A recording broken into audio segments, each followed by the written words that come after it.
1860s, and the Civil War was raging.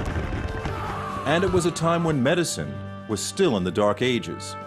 There was no concept of a germ theory yet. A hospital is a place you went to die. A young woman, Ellen White, had a vision she claimed from God for a new understanding of health and healing.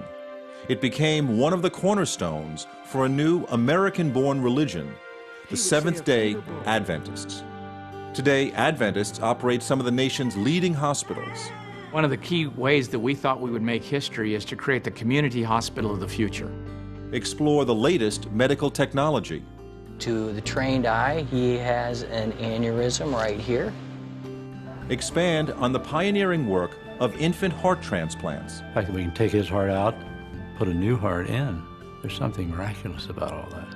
Practice a body, mind, and spirit approach to health and healing. Even the curriculum in medical school is changing to incorporate a more holistic view. And the irony is that Adventists, who believe in the near end of the world, are now among the healthiest and longest living people on the planet. Well, I'm 98 years young. They live anywhere from 5 to up to 10 years longer. It's pretty exciting.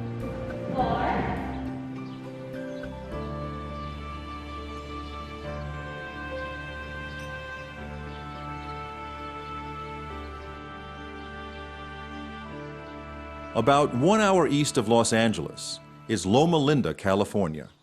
It's an enclave for the Seventh-day Adventist Church, with a world-class medical center and a university with a focus on health and medicine. Loma Linda came to world attention in 1984 when Dr. Leonard Bailey transplanted the heart of a baboon to save the life of a dying child, a child that became known as Baby Faye. At the time, the operation was highly controversial. Len faced some real opposition from our own campus. I mean, some people who weren't sure that we wanted to be this exposed, that we weren't sure this was the right way to go. And I credit for Len for keeping clear in the vision of where he was going. I do believe that the scars that Len got during this time have made him the gentleman that he is.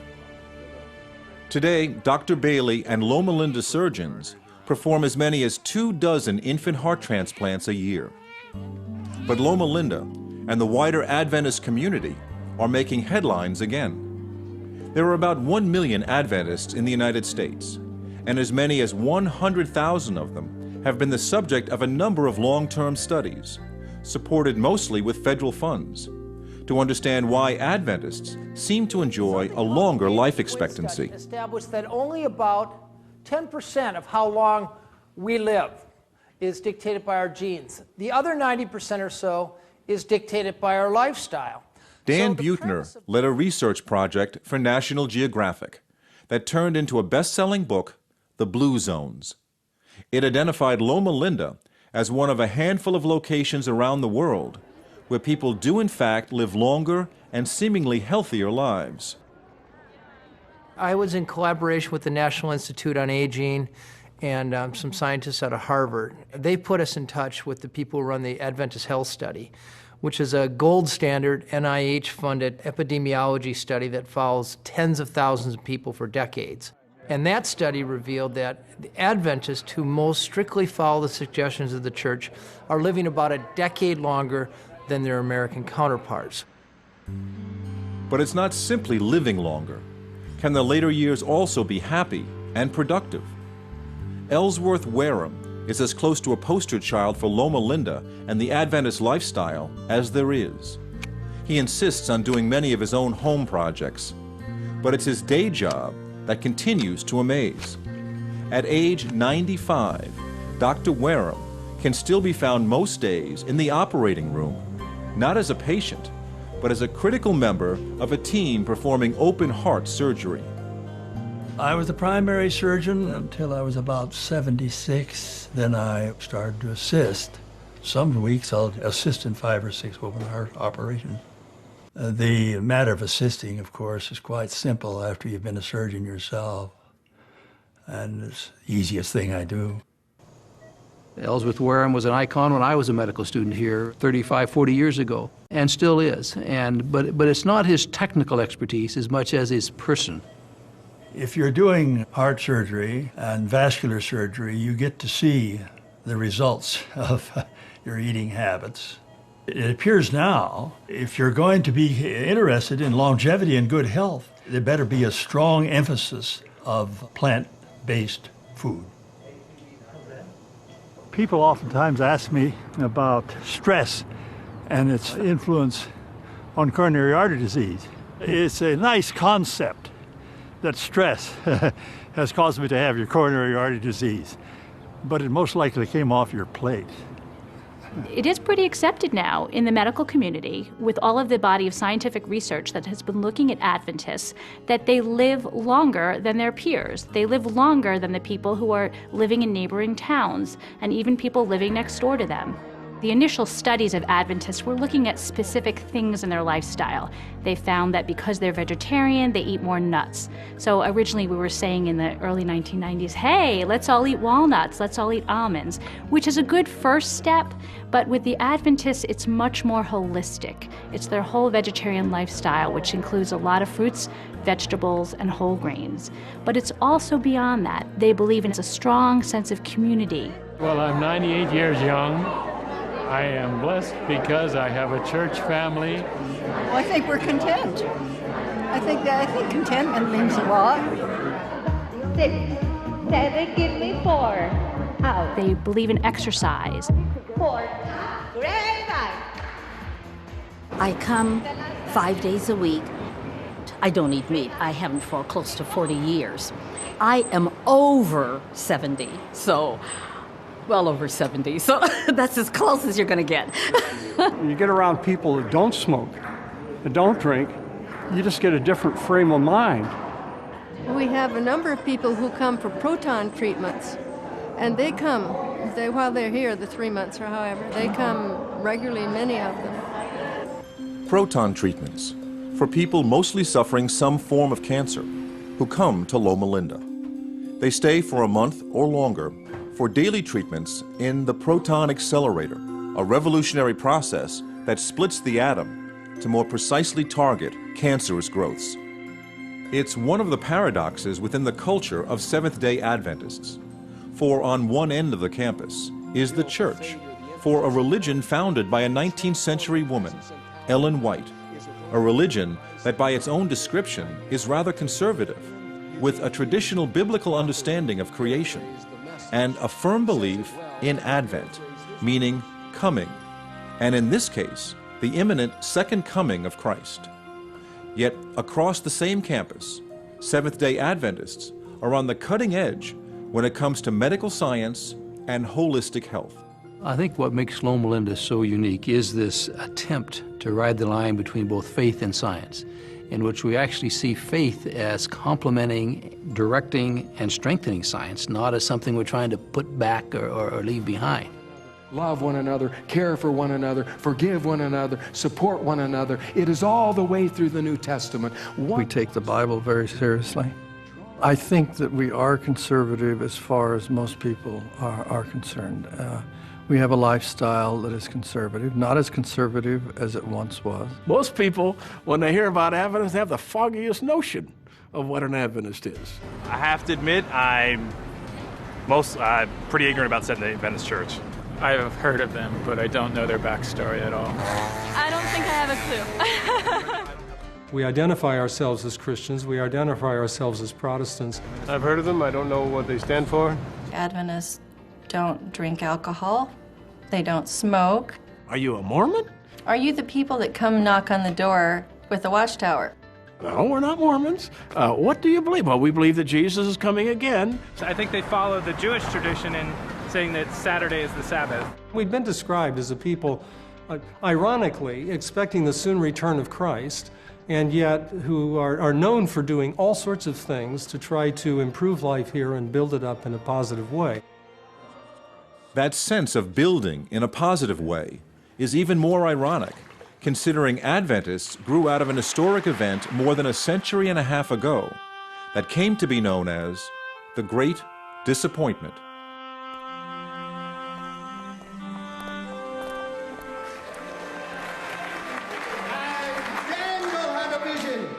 vision from God. And he said, I was frightened and fell upon my face. But he said unto me, understand, O Son of Man, your wisdom belongs to the end of time. In the mid-19th century, a Baptist preacher, William Miller, traveled the country preaching that the second coming of Christ was close at hand. Tens of thousands believed he was right. The pivotal text that William Miller centered his apocalyptic lectures on was Daniel 8:14. Unto 2,300 days, and then shall the sanctuary be cleansed. Cleansed! And he thought the sanctuary was the earth, and it would be cleansed by the fires of the second coming. Miller's followers determined the cleansing would come on a single date, October 22nd, 1844.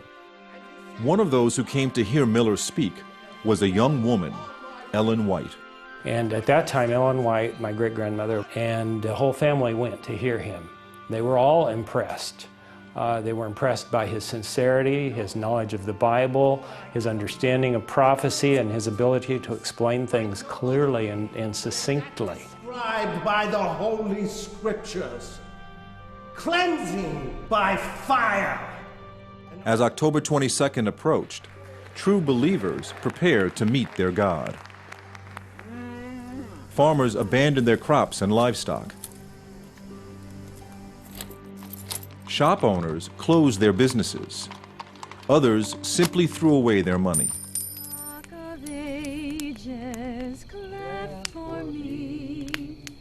Let me hide myself in thee. Let the war And that night people gathered and waited to be united with their God. from thy wounded side which flows.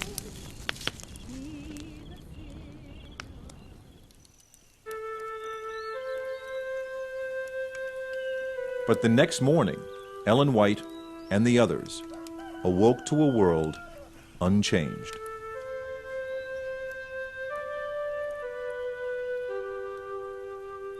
She believed with her whole heart that Jesus was coming. She writes in her own writings, I went home and I cried all night. I think the disappointment of those earnest believers knew no bounds. And of course, mobs gathered about their places of worship to mock them and intensify their misery. And that term, the Great Disappointment, is widespread among Adventists. It was a reality that still exists, I think, within the community. He did not come. And that, I think, undergirds the whole idea of the importance of the body. God didn't come back, but we've got one another, and God says he's with us in this body. As Ellen White sought to understand what the disappointment meant, she had visions. Over her lifetime, she is said to have had 2,000 visions, which Adventists believe came directly from God. Those visions would help chart a course for the new church. She would often faint on the floor. They'd put a pillow under her head, and she would be seemingly out of it. They would test, and they couldn't see that she was breathing. And then she would come out of these and start saying what she had seen. In 1863, she had what is known in my circles as the comprehensive health vision that outlined a deeper commitment and to bodily health and an understanding of the close relationship between bodily health and spiritual wholeness. This vision on health was actually quite encompassing. It talked about a plant-based diet, it talked about the need for sunshine, about the need for exercise, cleanliness, about the need of reducing sugar and increasing vegetables and fibers in the diet. But for those early Adventists, this was a major lifestyle change. And even for Ellen White, I mean, her favorite food was meat and white bread. The vision came at a time when the life expectancy was just over 40, and doctors could get a degree with little or no study. The condition of medicine was appalling. Basically, it was buyer beware.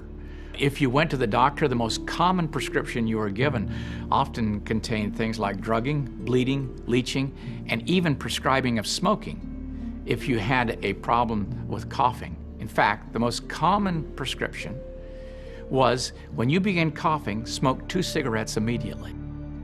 Medicine in the mid-19th century was based on adjusting the bodily fluids. Bleeding was if you got too much body heat, you just bleed off a pint of the stuff. If that didn't work, you try 2 pints. And then also, you could take medicines, often that can, in fact, generally contain both arsenic and mercury, and they would definitely flush out your system, fore and aft. No rich person in the 19th century went to a hospital. They had a physician come to them, because without germ theory, you died in a hospital. Despite the public's fear of health institutions, in 1866, 3 years after it formed, the new Adventist church opened the Western Health Reform Center in Battle Creek, Michigan. It became an instant success because so few people were dying. Soon, a brilliant young surgeon, John Harvey Kellogg, whose medical education was sponsored by Ellen White, became director. Kellogg changed the name to the Battle Creek Sanitarium, and over the next half-century built an empire around the evolving Adventist approach to medicine and healthy living. Kellogg is the man who chose the word sanitarium because what he wanted is a place where people come to learn how to get healthy and to stay healthy. People were getting fresh air, sunlight, patients who were taking walks, and he understood the benefit of the natural healing effects that were available in the environment, coupled the best of science with the best of what we can get naturally, and really did something that revolutionized care in his day. Through the years, Kellogg's reputation as an eccentric personality was only enhanced by his passion for new ways to harness nature for diet and health. He experimented with heat treatments and hydrotherapies. Scores of celebrities came to Battle Creek, including President William Howard Taft, King Edward, inventor Thomas Edison, pilot Amelia Earhart. Kellogg Sanitarium was now the largest health institution in the world. These rich people came because they wanted to feel better. It was very pragmatic. We know that these Adventists can do what we can't get elsewhere. And this was a tremendous boon to the Adventist health work.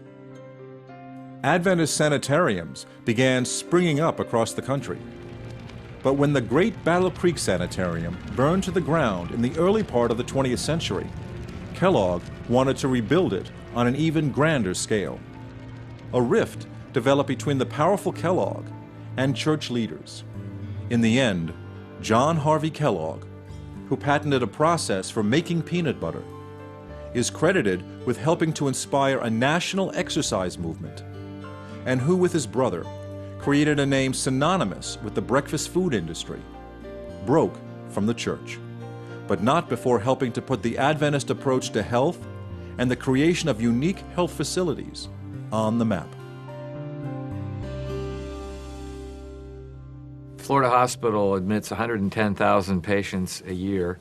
We take care of over 1 million patients in our outpatient settings and in our emergency rooms. And we operate on 150,000 people a year. We have become the largest admitter in the United States, the hospital that admits more patients than any other in the U.S., and also America's largest provider of Medicare services. Florida Hospital is not one hospital, but a system of 7 campuses across Greater Orlando. The newest project is a 400-bed wing that overlooks a lake to combine the healing power of nature with state-of-the-art medicine. It's called Ginsburg Tower, named for a key benefactor. Knowing it's a Seventh-day Adventist hospital and that my own particular faith is Jewish, I wanted to be sure that when you walked in the door, you were walked into a building whose professionals are here to cure you, not to convert you. There are more cardiac procedures done in this hospital than any place in America. And I also assume someday I'll be having my own heart attack, and I want to be right here in this building. It's wonderful to have this hospital wing here. hope to gosh you never need it as a patient. Hospitals in America face one major problem. Nobody wants to go there. So how can you change the health of America if you're the last place people want to go and the first place they want to leave? It's just not a good way to go at things. And so we tried to create a place where we could heal the whole person throughout their whole life, both in sickness and in health. The idea of a hospital as a place in sickness and in health was built into the original design of one of Florida Hospital's most unique facilities, Celebration Health. Opened in the late 1990s, it's the health center for the community also known as Celebration. Originally designed by Disney as a model for the 21st century, Disney turned to the Adventists to partner with them in the creation and design for a new hospital. Embodied in the entire building, from the architecture, the feel of the place, is all about wellness. When you drive up to hospitals ordinarily, you feel sicker than you already felt when you were actually coming in. We wanted people to begin their healing experience or their health experience from the time they actually drove in. And so when you look at the building, you feel really more like you're in a spa versus being in a hospital. Just off the entrance, what they like to call the front stage, the focus is on staying healthy. There is a pool and a fitness center used by hospital patients, doctors, staff, and the wider community. But it's on the backstage where Celebration takes on the character of a traditional hospital. Here, the notion of community, central to most religions, is woven into the prescription for health care, as doctors often bring an entire team on morning rounds. We have a chaplain, we have a respiratory therapist, the dietary, physical therapy. It could vary between 10 to 15 to 20 people involved in the care. The team allows us to provide a more comprehensive care to the patient. We can harness the skill of different people. And the notion of community also plays a role in how patients advance their own recovery.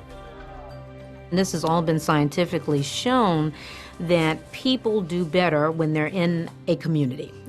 We have become more isolated with our technology, but yet being able to interact with people, especially people who have gone through similar experiences as your own, give you feelings of hope. Our transportation service will help you get into the vehicle so you don't have to stress out about that. I was hoping you'd say that. Yeah. Because I love my husband, but he's not exactly the most gentlest person. When you see somebody that's had more extensive work than you have, and they're working twice as hard and not getting anywhere near like where you're at, you'd be embarrassed to not do something about it. Yay! Hail Mary, full of grace, the Lord is with thee. Blessed art thou among women, and blessed is the fruit of thy womb, Jesus. Doctors more and more starting to realize that there's a lot that they don't know about the human body.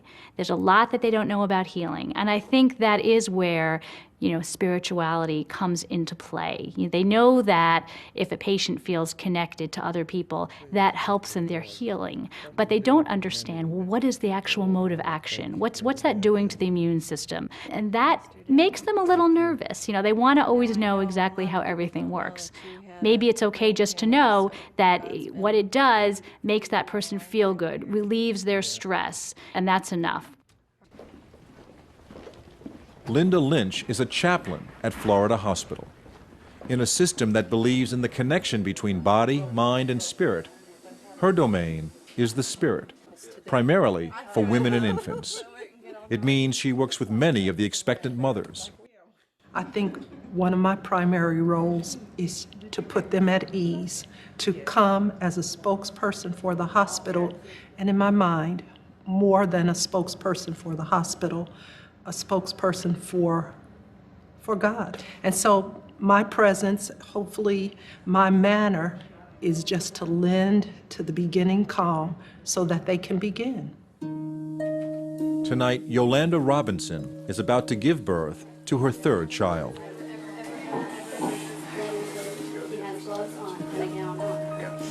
At least gloves, but a gown or two. It's coming. You can push whenever you're ready. That's it, darling. Push hard in your bottom. That's the push. Good push. Good. Keep pushing. Come on, one more good one. One more good one. Oh, he's coming, cuz. Oh, yes, Perfect. Say, darling, keep going, keep going, keep going. There he is. All right. Right there. Oh, hey, man. You auntie, come look. Oh my God, get up. I'm trying so hard. Hey, handsome. Hello there. Welcome to our world. This really is a precious moment for every mom. If the mom is strong, if the baby is strong, they're leaving shortly, in less than 48 hours.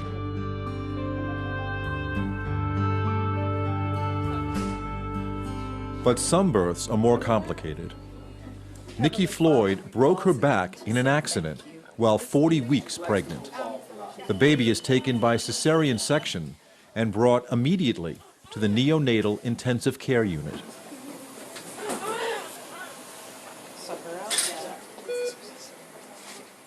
When any of us see suffering in a child, it calls forth from us questions about what it is to be human. It calls forth our helplessness, our vulnerability to see the tiniest, most fragile human beings still as works in progress.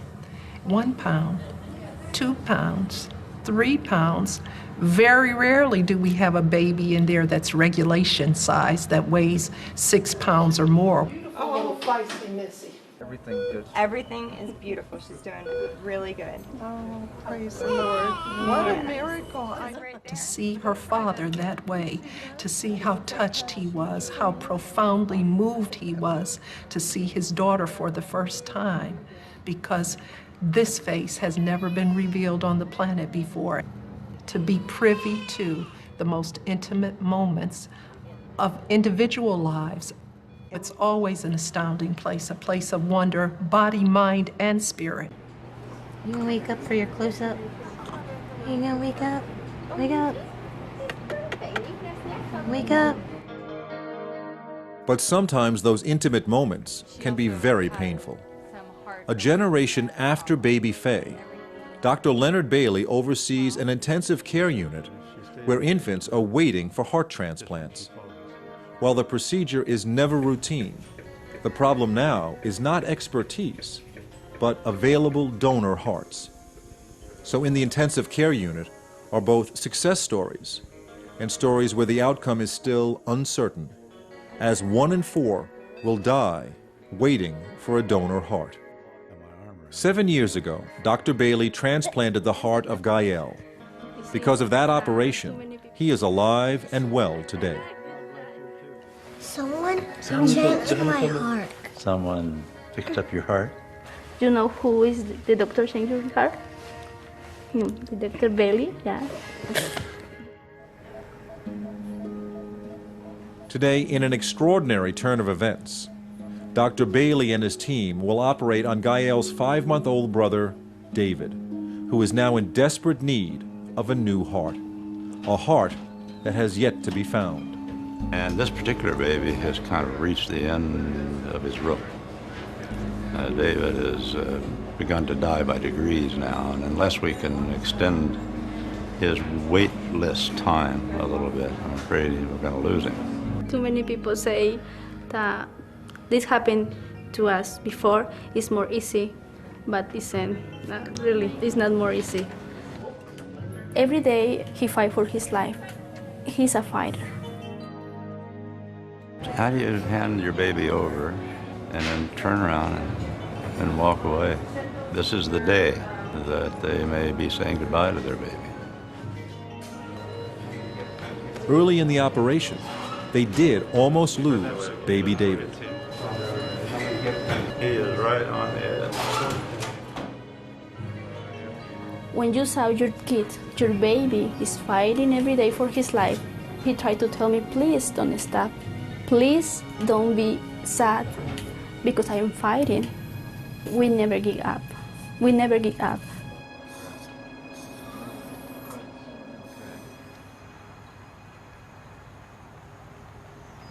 I'm probably in the best shape I've ever been in my entire life. I run probably between 30 and 40 miles a week. I bike I stay fit, I go to the gym, I watch what I eat. So Brett Troyer was surprised when his doctor called to give him his test results. He goes, 2 came back positive. He goes, you have prostate cancer. And the first words out of my mouth were, you're kidding me.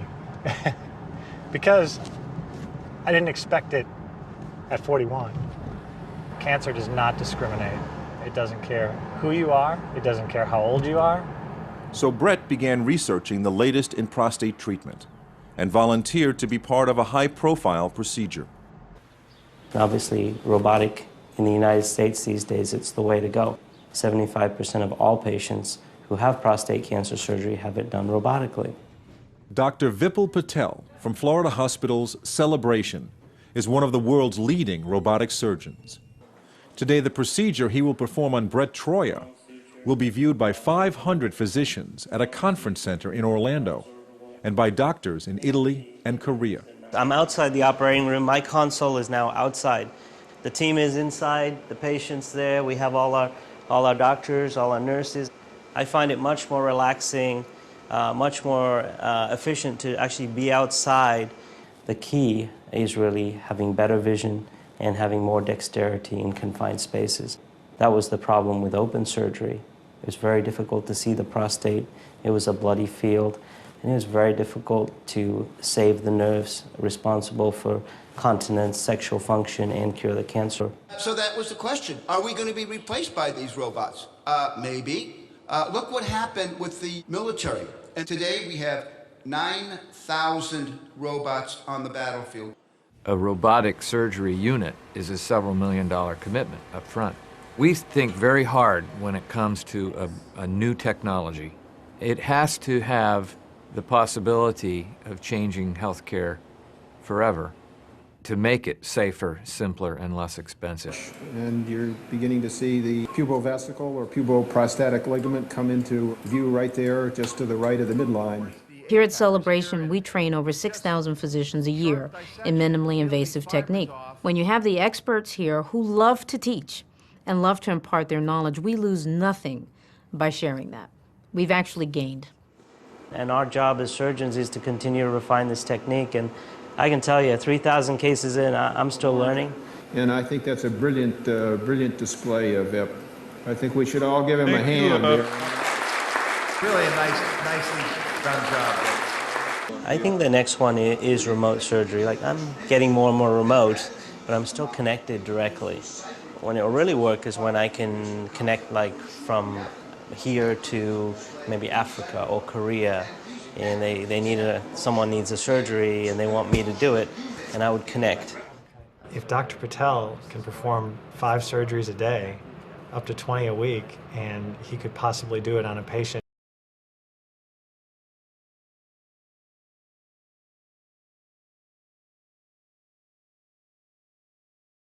Morning.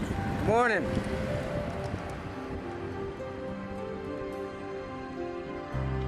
As you can see, we can go from skin, we can get some of the muscle, right down to the vascular system in the bones. And we'll cut the head off, and we'll lower him down like so. This area right here, we have an aneurysm, so we can click that on, make that our center point. We go ahead and hit cube view, and there's your aneurysm right here. Everything that I just showed you there, we did probably in less than 30 seconds. Normally, I would take 6-7 hours and a couple of angiograms. And this patient's probably back at work or at home right now.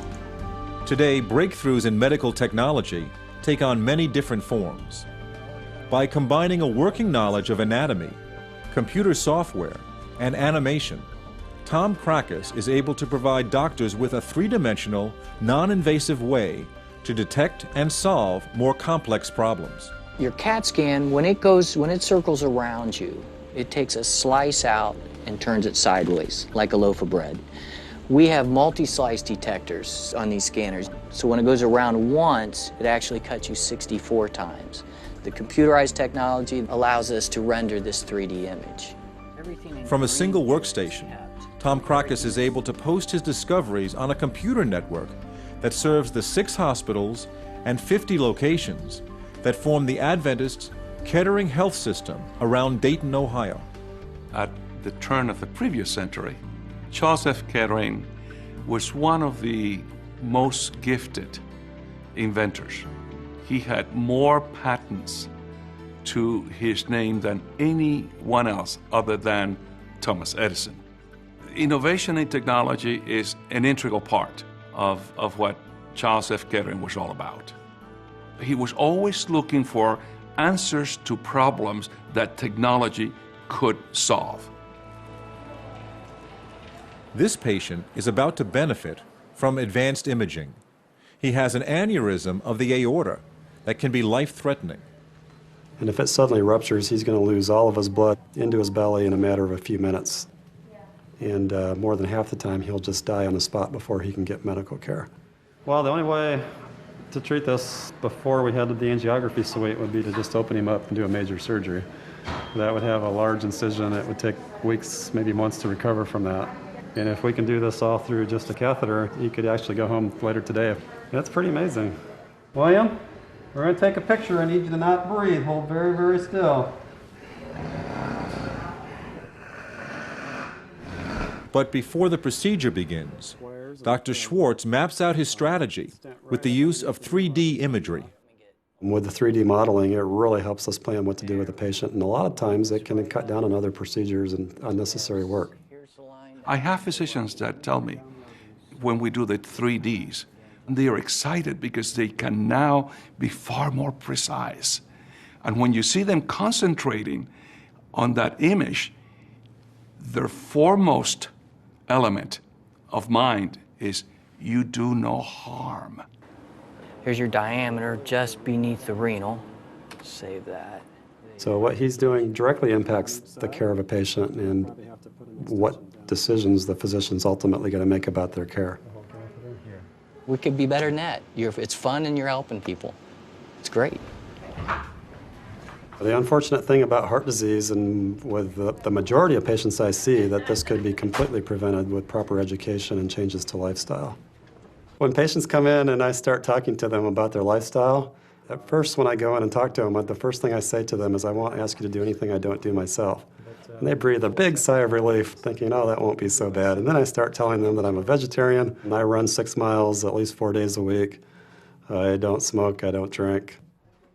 For physicians, the technology and the rate of information is just so fast that it's almost impossible to keep up. And so if people ask me, do you want to choose someone who's very technically competent and very up-to-date, or someone who's compassionate, I say, I want both. Because if you're committed to the patient, you're going to read up on the latest technology and how you can provide that in a skilled way to the patient who needs that. You know, when you're a doctor, you touch people when they're hurting, and you have an audience that really needs hope and healing and good news, someone to care, someone to help them feel better. Anytime you touch a patient's life, it's sacred. Life is sacred. I think the work is sacred because the work takes as its fundamental premise this idea that every human being matters. Every human being is sacred, has rights to care, rights to compassion and generosity that human beings are capable of. Why do those rights exist? They exist because we believe that God regards every human being as having sacred value. On the other side of the Kettering campus is the church, where people gather for Saturday Sabbath worship. By embracing the seventh-day experience of the Sabbath, we exhibit our solidarity with the original testament of Scripture and with the heritage of the Hebrew people. So what happened was Adventists became convinced that the right day for Christians to keep was not Sunday, the first day of the week, but the seventh day of the week. Sabbath would be an affirmation of creation. God rested at the end of creation and that enjoyed and took delight in what he made. That means the world is good, it's valuable, it ought to be affirmed and cared for.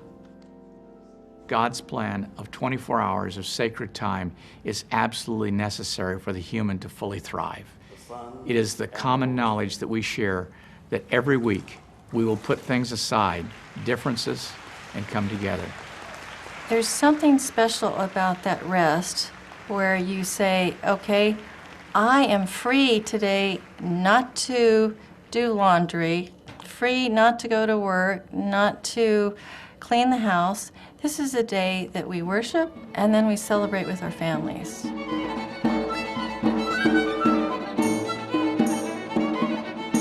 At this church and a growing number of congregations, a faith community nurse uses the day of gathering as an opportunity to provide health programs or simply take the pulse of their parishioners. In the past, churches used to be the place of healing. That's where people would come for healing. Deaconesses in the early churches were the people that did healing and were concerned about people with health issues. And as the years went by, somehow the church kind of lost that focus on healing. So one of the things that faith community nurses do is try to have the churches reclaim that ministry of healing. Deep in our history is the whole concept that our bodies are the temple of the Holy Spirit, and they belong to God, and we ought to care for them. Plato famously said that the body is the prison house of the soul. And that notion that somehow the soul is an ideal and the body is somehow a case in which the soul resides, and that the relationship is kind of an unhappy relationship because the body pulls you down, that has affected the Christian tradition. We take the body to be essentially good. We may do bad things with it, but in its essence, it is good. It is a gift of God. It may be related to another aspect of Adventist belief, and that is the fact that human beings are essentially physical. That is to say, there is no part of us, like a soul or a spirit, that lives independently from the body. So we are physical beings from beginning to end, and the future beyond death is a resurrection of the body. It's not an immortal soul that keeps on living. So once you've emphasized the body to that degree, then you begin to realize that taking care of the body is an extremely important thing to do. You had a birthday this month, didn't you? Yes. How old are you now? 91. 91. Okay. Are you on any blood pressure medication? No. No. Okay. You have to get older for that. Millie Mills is 92, and besides walking at least 3 miles a day, she has one more secret to a long life. I don't eat anything that has a mother. I think the Adventists are different when it comes to community in that this notion of a Saturday Sabbath sets them apart a little bit from everybody else. And because they're set apart, they tend to hang out more together. They tend to hang out with people with the same schedule and the same ideas. So this idea of eating a plant-based diet is reinforced. Ellen White also talked about that the diet that God gave Adam and Eve in Eden was the best. You didn't kill animals because there was no death, so you ate fruit, grains, nuts, and vegetables. Not much more than 4 decades ago, about 25% of Americans were overweight or obese. Now it's close to 70%. And most of that increase has been in the last 20 years. And the group that's actually growing the fastest is the morbidly obese. And by definition, that's people who are more than 100 pounds overweight. Dr. Heather Pena is a Harvard-trained physician at St. Helena Hospital in the lush wine country of Napa Valley, California. St. Helena is the oldest Adventist hospital, dating back to 1878. And in many ways it recalls the original sanitariums by combining a natural environment with healing. Since its beginnings, the hospital has been supported by area vintners, some of the leading names in the wine industry, despite the fact that most Adventists don't drink alcohol. St. Helena is a traditional hospital with a leading cardiac unit, but there is a strong focus on the workings of the mind and its role in a person's overall health. Yeah, I actually slept really well last night. There is a 29-bed psychiatric unit and a center for health that offers residential programs to help people overcome weight problems, and a program to stop smoking that began in 1969 as one of the first of its kind in the nation. I probably started when I was about 12 years old, and now I'm 52, and it's, you know, I've had some medical issues where the light bulb has gone off and it's time to quit. What's the most important risk factor that you can change and improve a person's chances of being healthier and living longer? It is to stop smoking. It is the #1 cause of avoidable death in this country. I usually show as a heavy smoker. Still. Yeah, still. The brain is interesting in that it repeats behaviors for which it gets a reward. So in my experience, people only are willing to change a behavior that gives them a reward when either life becomes so painful for them that they can't go on, or they know that they're risking heart attack, stroke, you name it. It says that you've tried quitting 10 or more times. I've tried a lot of times, yes. 24 hours is, kind of tough. It's brutal. I cannot now, at this point, make it a day. So what happens I can't make it a day. when you stop smoking? How soon do you start feeling uncomfortable? Immediately. It's very odd. Like There's that within- mind thing right away when I make that decision. More and more we're finding related to addictive types of behavior. There's a brain chemistry aspect to all of these that we're just now beginning to understand and to address. It's a myth that nicotine is harmful. Nicotine is what keeps people using tobacco because it's more addictive than any other substance known to mankind. But nicotine by itself has not been shown to cause medical diseases. It's all the other chemicals that lead to the cancer, emphysema, coronary artery disease, and strokes. Good, doing well. Your heart rate just reached the first target. Okay. So we achieved that. And your electrocardiogram looks great, so you're doing very well. Dr. Pena directs a weight control program called Transformation. Over 11 days of regular monitoring, lectures on diet and healthy eating, and exercise. People begin to make the changes in their lives that for many have become necessary. There are 5 things that if people do these 5 things, you can cut the risk of cancer by 70%. Cancer. And those 5 things are to exercise regularly, maintain your ideal weight, eat more fruits and vegetables, eat less red meat, and to not smoke. Now, what percentage of Americans do all 5? 3%. We need to focus much more on helping people accomplish those 5 goals. Will make huge impact on the health in the United States. I gained 50 pounds and had high cholesterol, high blood pressure, pre-diabetic, and I just wanted to get cleaned up. Literally gotten yourself. We've analyzed now almost 400 people, and what we find is that the blood sugars drop about 12%, the blood cholesterol drops 15%, the triglycerides drop almost 30%. If you take the combination of how we've helped folks with many addictions, such as drugs, alcohol, smoking, even weight loss challenges, there's over 20,000 people that have come through our programs here. When we think about helping people with addictions, it's all about giving them courage. I feel good. Like I knew that I would now. So good. So good. So right. So right. I got you. Boom, boom, boom, boom. I feel good. You better eat something like that. Here at St. Helena Hospital, we have an inpatient psychiatric unit, 21 beds. We also have 39 beds dedicated to our St. Helena Recovery Center for the treatment of alcohol problems and drug addictions.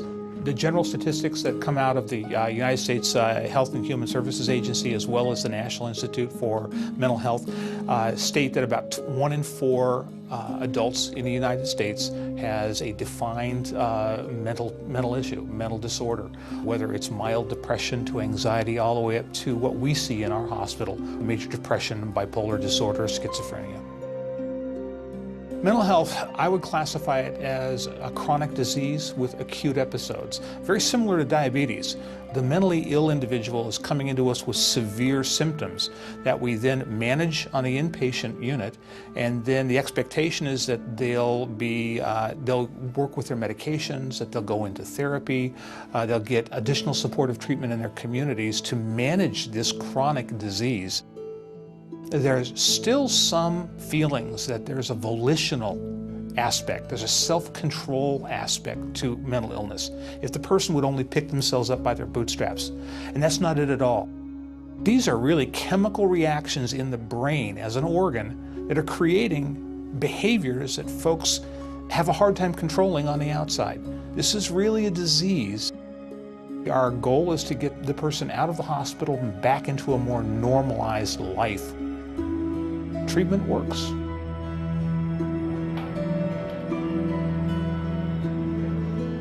"4 months ago, Dr. Leonard Bailey performed an operation on baby David in the hope a donor heart could be found.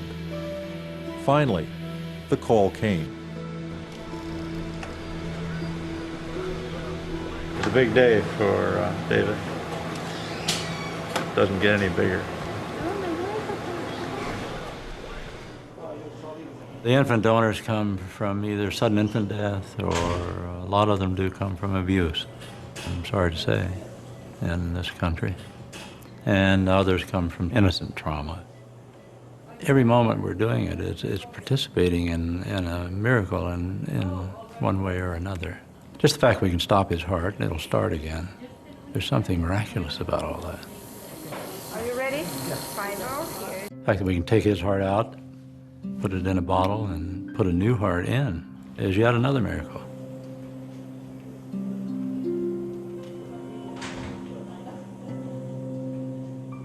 Mi copa está rebosando. Ciertamente el bien y la misericordia me seguirán todos los días de mi vida, y en la casa de Jehová moraré por largos días.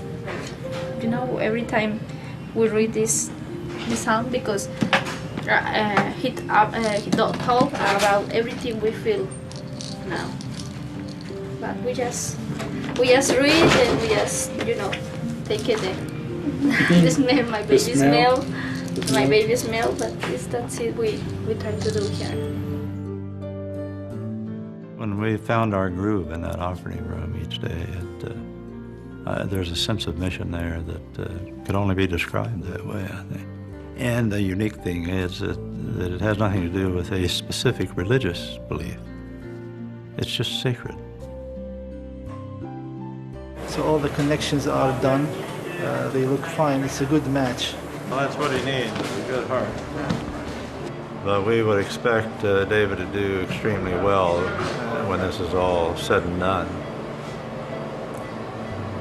I know David's own parents are very, very grateful for this opportunity. We all need to have that faith in our lives, it seems to me, to be complete. But you have to take it somewhere. The nice thing about healthcare is it translates into people's lives. Thank you for your help. Good job. We feel so happy. We feel it's new chance, new opportunity, new life for everyone.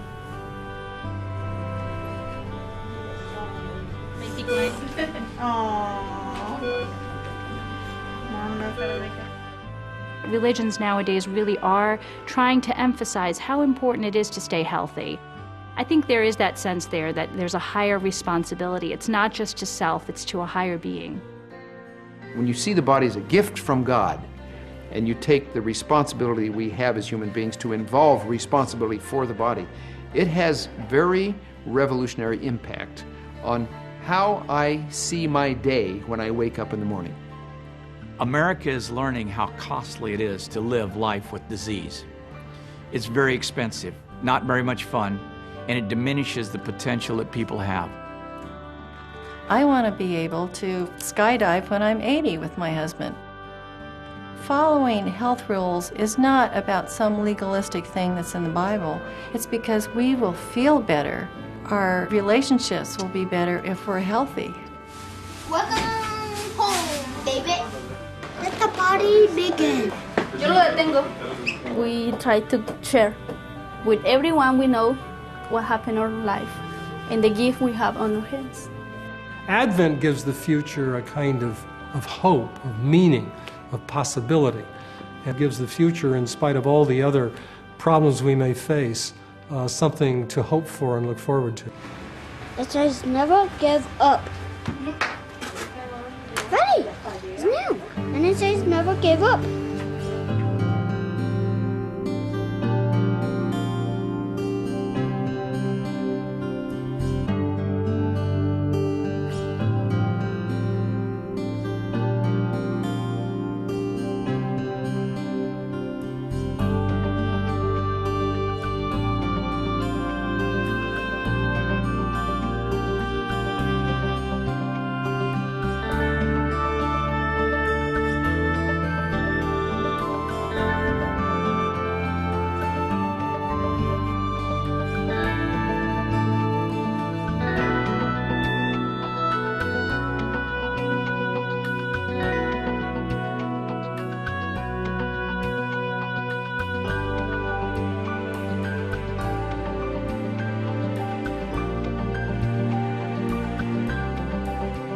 For more information, visit theadventiststhefilm.com. This program was made possible by a grant from South Central Nursing Homes, VersaCare, with an emphasis on health, dignity, and the search for knowledge, and the following: